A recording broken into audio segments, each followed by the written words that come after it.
มาทางที่บัดที่นี่พี่น้องมาฮอดให้ฮอดหน้าฮอดบ้านฮอดซองเนาะพาพ่อแม่พี่น้องลงมาเบิ่งการปรับให้ปรับหน้าบัดที่นี่พี่น้อง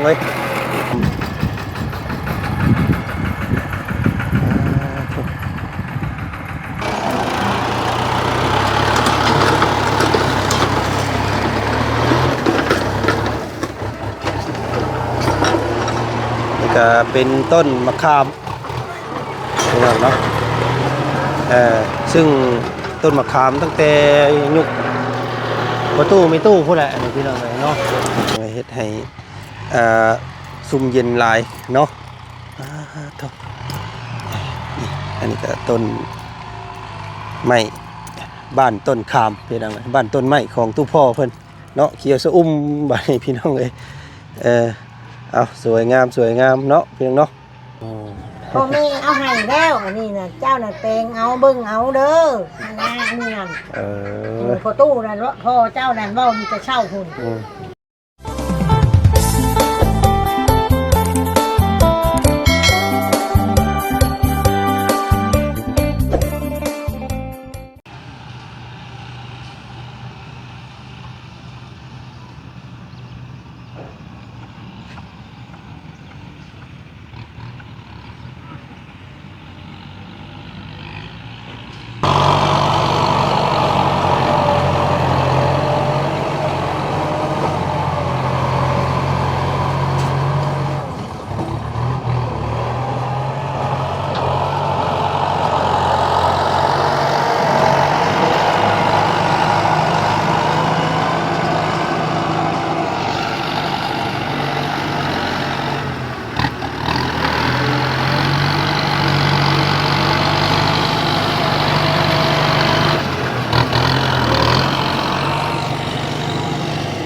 ตัดภาพมาทางที่บัดที่นี่พี่น้อง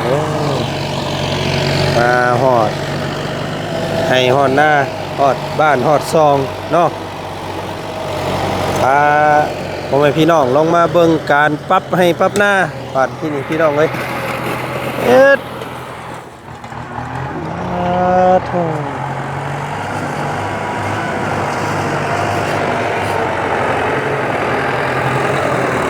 ทายสบายดี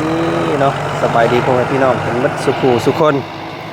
เจอกันกับเบาจันคือเก่ามื้อนี้พี่น้องเลยเนาะในซ่องของเจจันพี่น้องเอาพอกันมื้อนี้พาพี่น้องลงมาเบิ่งการปรับให้ปรับหน้าเนาะคิดว่าเป็นพูดของเบาจันเองพี่น้องเลยเนาะทางพ่อกับแม่เพิ่นบอกว่าอยากมอบให้ทางเบาจันอยู่ทางนี้เนาะก็เลยสิมาแปลงบ้านนี้พี่น้องไอ้ผ้ามาแปลงเอาเนาะแปลงเห็ดแบบว่าโคกหนองหน้านะพี่น้องเลยเนาะเห็ดแบบโคกแบบเห็ดหน้าแซงก็ได้นะพี่น้องเลยเนาะตอนนี้ทางตู้พ่อเพิ่นได้เอิ้นรถพอร์ตมาหลันพี่น้องเลยเนาะพี่ก็ได้ให้นึงพี่น้องไงเนาะเป็นที่เป็นทางแล้วทางนี้เนาะป้าทนี่แต่ก่อนเป็น4-5ให้เด้อยู่นี่พี่น้องไงอันนี้เป็นให้เดียวบาทนี่เนาะโธ่ติดแปะกับเฮือนของเบาเสียงน้อยเพิ่นพี่น้องไงนี่เฮือนของเบาเสียงคนละภาคทางเนาะพี่น้องเนาะคนละภาคทางแต่วันเป็นดินแห่เนาะบาทนี้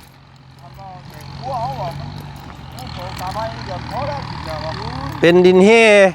มันก็สิเฮ็ดหน้าได้อยู่บ่บาทนี่พี่น้องเอ้ยเนาะ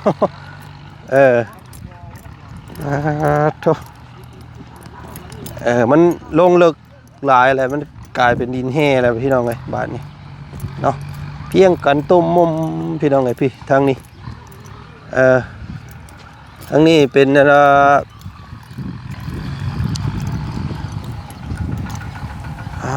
โธ่อันนี้ทางหอมทางเสื่อม2หมู่บ้านอันนี้พี่น้องเนาะเสื่อม2หมู่บ้านบ้านโคกป่าบาย บ้านโคกน้อยทางนั้นพี่น้องนะทางหอม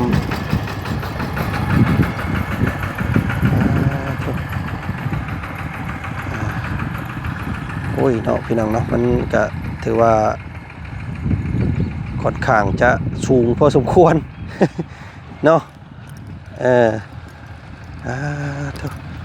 พาพี่มาน้องมาเบิ่งกันนี่แหละเนาะหน้าพ่อแม่เพิ่นก็ชุดเท่านี้พี่น้องทางบ่อยของบ่จันนะมาฮอดนี่ปุ๊บแหละสิเป็นของอีกเจ้าหนึ่ง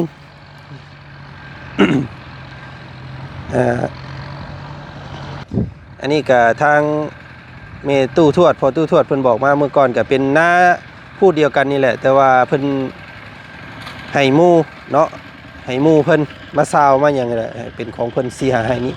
นะฮะเป็นดอกขั้วพุ่นของบ่จันเกี่ยวไปพุ่นเลยนี่นะเนาะเพราะว่าแต่ก่อนเมตู้พอตู้เพิ่นก็แบบว่าเห็นว่าตัวเองได้หลายแล้วอยากหมู่มาขอมาอย่างเพิ่นก็ให้นะพี่น้องเนาะเป็นผู้ที่ว่าบ่ขี้ที่ เนาะพอตู้มีตู้เพิ่นก็ได้เอานี่แหละพี่น้องเอ้ยเนาะเป็นให้เป็นหน้าตู้น้องเบิ่งบาดนี่พี่น้องเพียงตุ่มมุมเนาะเอามาเบิ่งแบบแผนทางตัวพ่อเพิ่นบอกก่อนบาดนี่เนาะ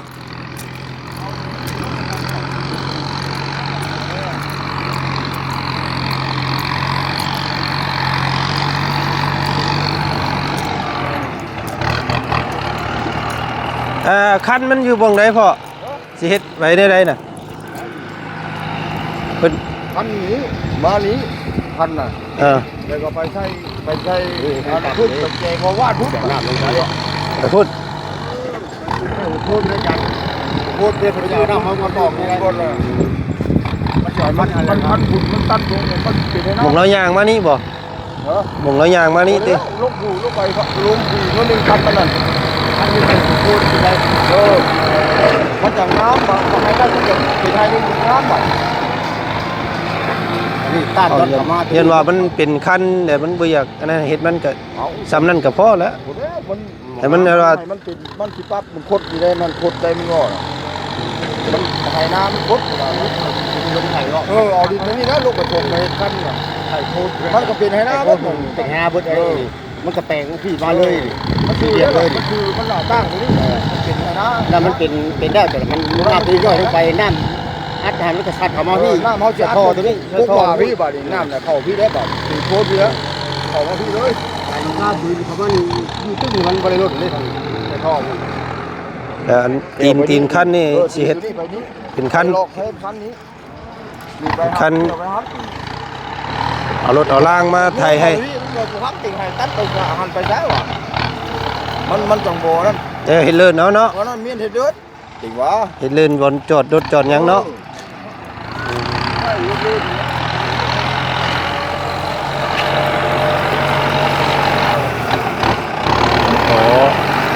โอ้ไม่หั่ง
ก็เป็นต้นมะขามพี่น้องเนาะซึ่งต้นมะขามตั้งแต่ยุคประตูไม่ตู้พูดแหละอันนี้พี่น้องเลยเนาะหลายร้อยปีแล้วแหละ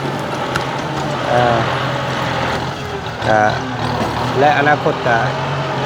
สีปรับแปลงเป็นบ้านเฮือนต้นไม้คือเก่าอันนี้ก็ได้เนาะ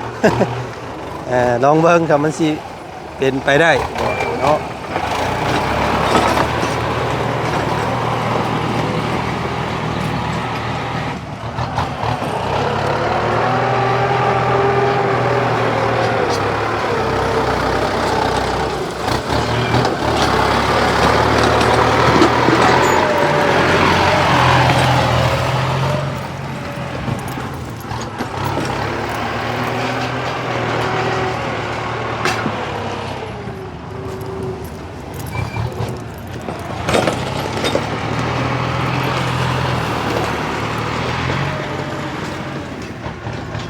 ขาม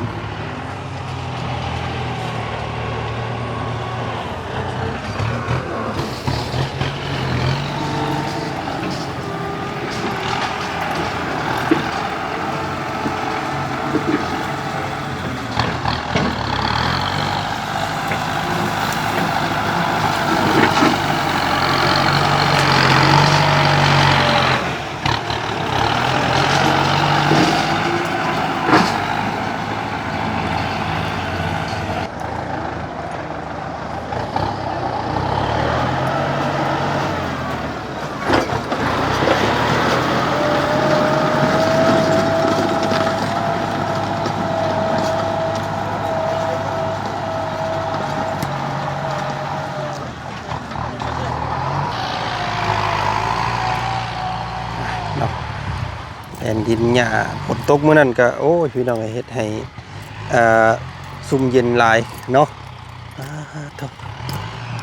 นี่อันนี้ก็ต้นไม้บ้านต้นขามพี่น้องบ้านต้นไม้ของตู้พ่อเพิ่นเนาะเขียวสะอุ้มบ้านนี้พี่น้องเอ้ยเอาสวยงามเนาะพี่น้องเนาะทางตู้พ่อเพิ่นออกไอเดียตัวนี้พี่น้องเอ้ยเนาะเฮ็ดพอเหยาะคนมาดินน้ำเราอ่ะพี่น้องเลยเนาะ อยู่บางว่างบ่มีแนวเฮ็ดก็หามุงส้นมุงเศร้าตามต้นไม้อันนี้ก็ได้พี่น้องเลยผมมักส่วนตัวของต้นตุพ่อเพิ่นเนาะคักหลายอยู่ อ่ะที่มาเบิ่งคันหนองชะก่อนพี่น้องเลยเนาะที่ว่าจันคิดค่อนข้างจะผิดนิดนึงพี่น้องเลยมื้อน่ะเนาะก็บาทนี่พี่น้องเลยพี่โอ้แน่นมาได้พี่น้องเลยเนาะฝนตกมื้อนั้นแน่นอิงติงมีแต่สิหาต้นมะม่วงอีหยังมาปลูกบาทนี่เนาะนี่เด้พี่น้องเอ้ยใกล้สิบกแล้วเพราะว่าน้ำมันเป็นน้ำใหม่เป่งมาใส่ซื่อๆแล้วก็จะบกเลยเด้เนาะสามารถเห็นคุมได้แล้วบาทนี้พี่น้องเอ้ยเนาะเดี๋ยวให้เพิ่นเห็นโผล่ขึ้นมาหลายกว่านี้ก่อนเดี๋ยวสิให้อันสร้างเพิ่นมาขุดสิเฮ็ดเฮือนเนาะสิเฮ็ดเฮือนแพอยู่นี้ว่าซั่นพี่น้องเอ้ยความคิดนะ พอได้ของคอยอยู่หนองน้ำว่าซั่นพี่น้องเอ้ยเนาะ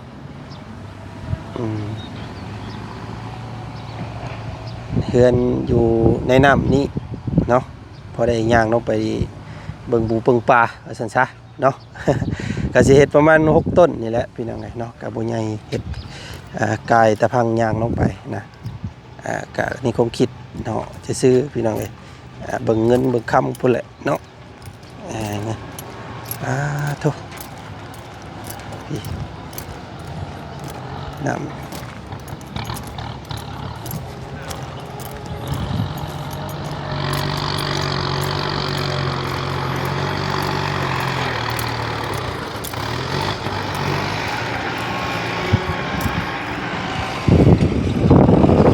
น้ำมันค่อนข้างจะอยากแดงๆแน่เพราะว่าเป็นน้ำเก่าดูดมาใส่ซื่อๆพี่น้อง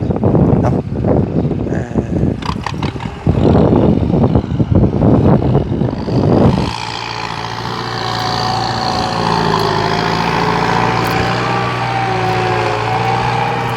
เบิ่ง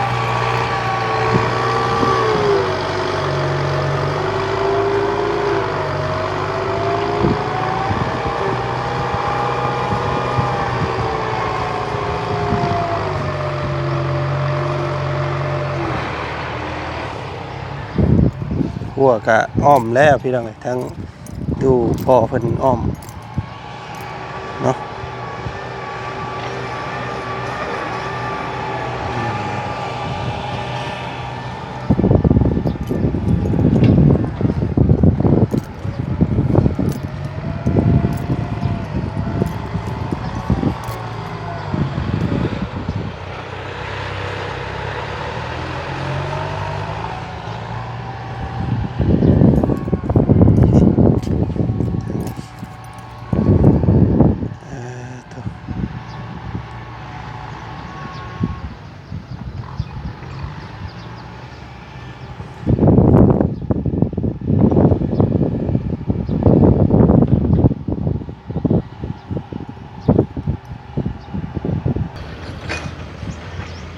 ทางนั่นก็กำลัง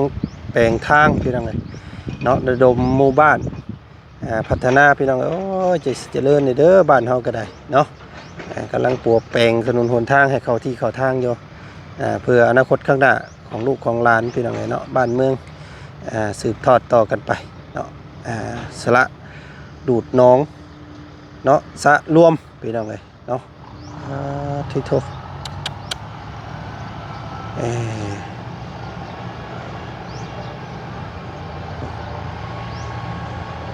ไต่ผ่านพาไปเลยอันนี้ก็สิเป็นจุดเชื่อมของทางของ2หมู่บ้านเข้ากันนะว่าซั่นซะเอาพี่น้องเอ้ยอย่างใดก็ได้แต่เนาะพี่น้องเนาะฝากติดตามนะครับส้มเด้อพี่น้องเด้อ ว่าสิเป็นนี่ใดเนาะพูดของน้าบ่าวจันสิออกมาเป็นรูปร่างหน้าตาแบบใดนี่แหละสิได้หน้า3ให้นี่แหละพี่น้องไอ้พอปันให้ก็3ให้นี่ก็ทางบ่จันซื้อเอาน้ำเนาะซื้อเอาให้นึงสิได้2ให้นี่แหละเพิ่นปันให้กับน้องสะนี่แหละพูดลงไปนี้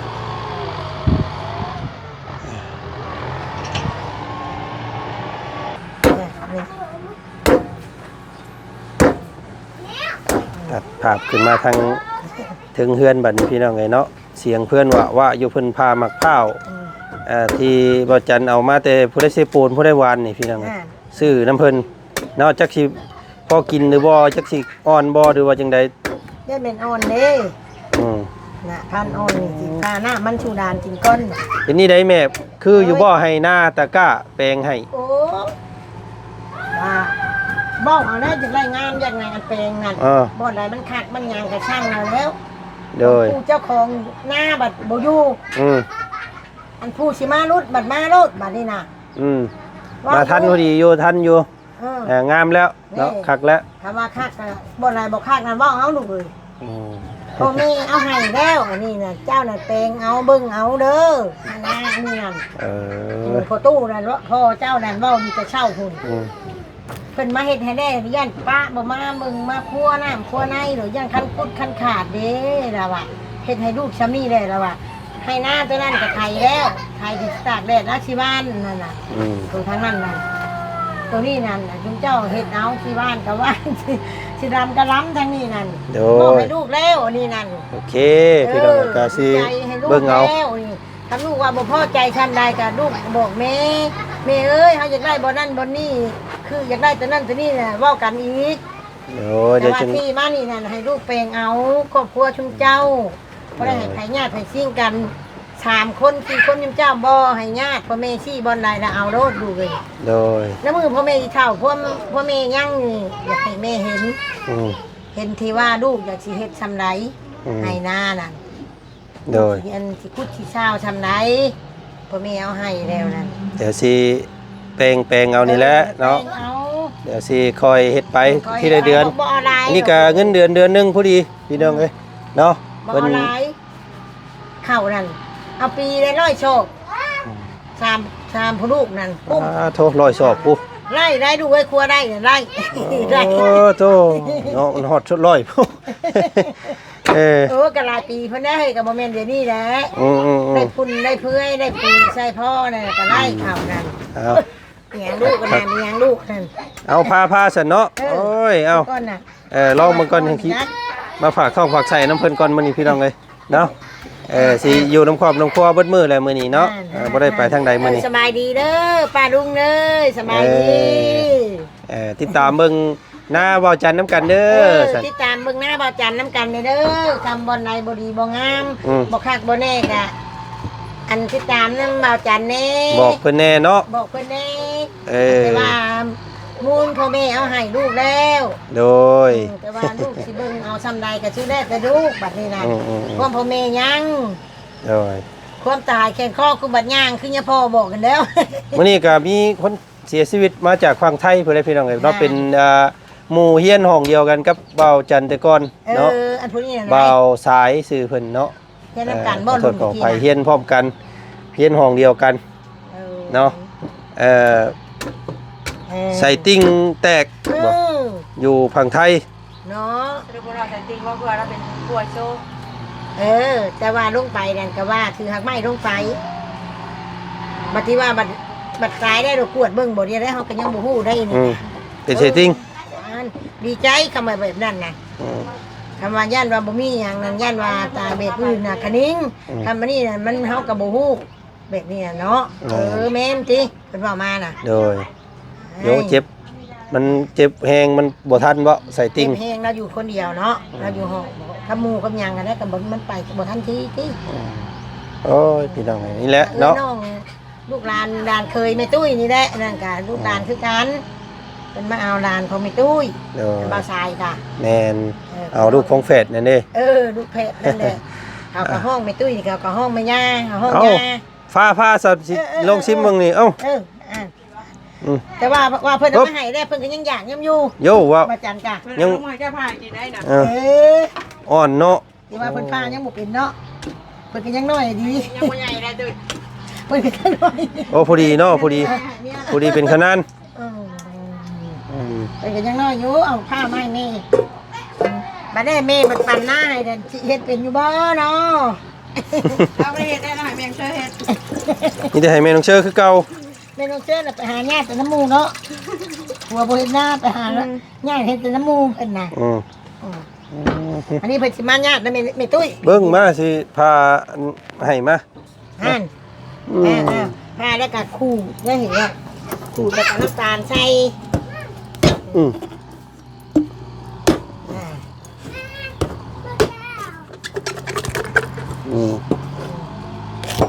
โอ้ยอ่อน เดี๋ยวให้เพิ่นเบิ่ง อ่อน กินดองเพิ่นลุงใหญ่วานนี่ อ่อน มืดไปเลยจอมไม่ดูมืดไปเลย พอดีแซ่ตายอ่อนเนาะอ่อนเอาเลยมันใส่ก่อนเด้อนางเด้อน้องนิ้วเอาอัน น้ำได้แค่นั้น เฮ้ยน้ำไหลเนาะจอกเด้อดูเด้อจอกแก้วทั้งนั้นมาล้างไว้ลูกละจอกแก้วทั้งนั้นลูก แก้วล่างแล้ว เดี๋ยวพันดูกัน เมื่อวานนี้เฮ็ดกินให้สาวๆเพิ่นมื้อนี้มาเฮ็ดกินให้แม่มื้อนี้พี่น้องเอ้ย สาวน้อยบ้านนี้ไม่สาวนะ สาวเฒ่ามื้อนี้ จะว่าดีใจเลยนะน้ำจัก ซื้อข้าวมาปลอบใจเรา สิบข้าวมาปลอบใจเพิ่นมื้อนี้บ่วงมาบาดนี้ ดูนะดู ข้างหลังเจ้านี่ค่ะ เอาในตู้นี่ในเข่งกัน ใส่บ่วงกันเด้อ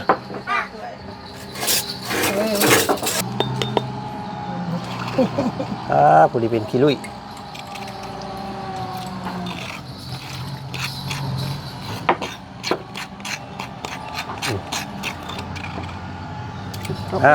ประเภทกันรักอันรักเอาดุดมาดุดหน้าให้ลูกดุดไปทางไหนได้ก็ครบได้จักยันนั่นผมมีเงินเป็นลูกผมมีเงินให้อันค่า ย่านขอเงินนำบ่ ยันเป็นของเงินนำจักหันบุเห็นเลยประเภทอ่ะครบได้กระเช้าผมเนาะเดี๋ยวจะว่า มาสิพี่น้องไอ้เนาะก็คลิปนี้ขอโจๆไว้เพียงส่ำนี้ก่อนเนาะอยู่น้ำครอบน้ำครัวก่อนมื้อนี้เดี๋ยวสิเฮ็ดเมนูอีหยังให้เพิ่นกินเดี๋ยวจังเบิ่งกันอีกบ่เลย ชื่อของป้า หาชื่อของป้ามาก่อน หาซื้อแนวมาเฮ็ดกินให้พ่อแม่ก่อนบาดนี่มื้อหน้าก่อนเด้อมื้อหน้าสิมาแกงเมนูแซ่บๆให้กินเด้อ โอ้ย ไปหาล่าเบิ่งก่อนสิมีหยังเด้เนาะ เดินมาแต่เจ็บปวดยังไงแล้วตะปูแห้งประกอบ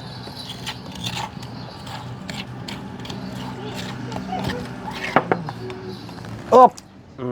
เอาโอเคไปซะเพิ่นนี่มาถ่ายทำการรุดให้รุดหน้าแปลงหน้าพี่น้องเอ้ยเนาะแม่ปั้นให้แล้วก็แปลงเอาเพิ่นว่าพี่น้องเอ้ยเนาะจักสิไหวหรือบ่ไหวแล้วทางแม่น้องเชอเพิ่นสิเฮ็ดผู้เดียวเพิ่นเนาะ ภาคนั่นอีกแล้ว ภาค ตู้อีกแล้ว ภาคอันพูดของทางกันเมนองเชื่อพ่อมานึง เป็นเอาให้แล้วเป็นตัดกินเป็นมือใช้ให้หน้าแบบนี้ไง นั่นแหละยังว่าอยากว่าสิส่วนเมนองเชื่อเพิ่นเอาอีกจักผู้หนึงว่ะ โอ้ยกระเต็กแล้ว เพราะว่าให้คนละหม่องเด้เนาะอันนี้ของน้องเชื่อหน้าตัวของอันเมนอันพูดของเมนองเชื่อเพิ่นเป็นอีกน้องของน้องเชื่อใช่นะปั่นกันคนละวอง โบนิว น้ำเจอน้องชา น้องเซน้องชาเลยเนาะ น้องเชื่อเอาตัวนี้บ่หรือว่าน้องเชื่อสิเอาหุ้นบ่ น้องเซเจ้าเป็นแม่เอาคนนี้บ่น้องเซน้องชานั่นแหละ สบายดีเลย สบายดีเด้อ อีลูกสาวพ่อสบายดี สบายดีไม่ดู สบายดีงามๆไหม่ดุ งามเหตุการณ์ สบายดีก้มเนาะเจ้าสิเอาว่าพูดนี่พูดของพ่อ คือจะเอาหน้าไม่รัด เจ้าสิเอาหน้าไม่เอาหน้าใส่ไม่เอา ขี้ข้านเห็นหน้านี่ กันเดือนหน้าเด็ก ว้า เป็นหน้าน่ะมันดำเลยเนาะ เจ้าจะไป หน้าแดงเนาะหน้าแดงก็ไม่รัดเลย ไป เนาะ ไปเฮียนบ่ดูบ่ไปเฮียนบ่ดูบ่ ไปเยี่ยมเป็นแพทย์เป็นหมอแล้วดิ กำลังแต่งอันหัวสวนไว้ให้เพิ่นอยู่พี่น้องเอ้ยเนาะเดี๋ยวติดตามเบิ่งนํกันสิมีอิหยังเกิดขึ้นเดี๋ยวมื้อนี้พังเบิ่งว่าสิไปหาเลือกเบิ่งต้นไม้ต้นตอกเบิ่งก่อนเอามาปลูกเพราะว่าน้ำมันก็มีเด้พี่น้องเอ้ยเนาะพอได้ฮดพอได้หยังอยู่น้ำในก็ได้ไปเนาะมื้อนี้ลาก่อนซะแม่สบายดี สบายดี อยู่ดีมีแห้งเด้อไปพี่น้องเอ้ยมืดซ้ำเนาะมุมกล้องก็ได้คนแห่งมืดโอ้ย